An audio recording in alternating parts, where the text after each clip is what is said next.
লৈছো হাওৰা ঘাটত প্ৰচণ্ড ধুমুহাৰ খবৰ গছ বাগৰি ক্ষতিগ্ৰস্ত হৈছে বহু লোকৰ বাসগৃহ ধুমুহাত ঠায়ে ঠায়ে প্ৰকাণ্ড গছ বাগৰি পৰিছে বৈদ্যুতিক খুঁটাও বাগৰি পৰিছে গছ বাগৰি আবদ্ধ হৈ পৰা সেই পথছোৱা মুকলি কৰিবৰ বাবে ৰাইজে চেষ্টা অব্যাহত ৰাখিছে কিছু সময় পূৰ্বে প্ৰচণ্ড ধুমুহাই জোকাৰি গৈছে হাওৰা ঘাট তাৰ পাছৰ দৃশ্য আপোনালোকক দেখুৱাইছো প্ৰকাণ্ড গছ বাগৰি পৰিছে বিদ্যুৎ সংযোগ ব্যাহত হৈ পৰিছে সমগ্ৰ অঞ্চলটোতে আৰু মূল পথছোৱাও এতিয়া সম্পূৰ্ণৰূপে বন্ধ হৈ পৰিছে কিয়নো এনেদৰে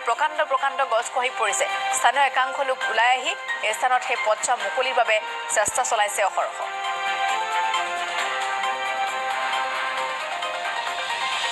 ৰাতি ডাঙৰ বৰষুণ আহিছে বতাহ আহিছে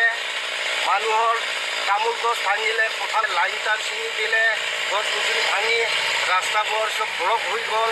ইয়াতে কোনো প্ৰশাসন অহা নাই খা খবৰ হোৱা নাই এইটো হাওৰা ঘাট এইটো এমলে সমষ্টি হয় যিখিনি আমাৰ ৰাইজৰ বা গাঁৱৰ ক্ষতিপূৰণ যিমান বহুতখিনি হৈছে কিন্তু চৰকাৰক আমি আশা কৰোঁ যে আমাৰ ভাই বন্ধু দুখীয়া ভাই বন্ধু ঘৰ বাৰী টিং চিং উৰি গ'ল লাইন খুঁটিবোৰ ছিঙি গ'ল আৰু গছ গছনিয়ে ৰাস্তাবোৰ ব্লক কৰি দিছে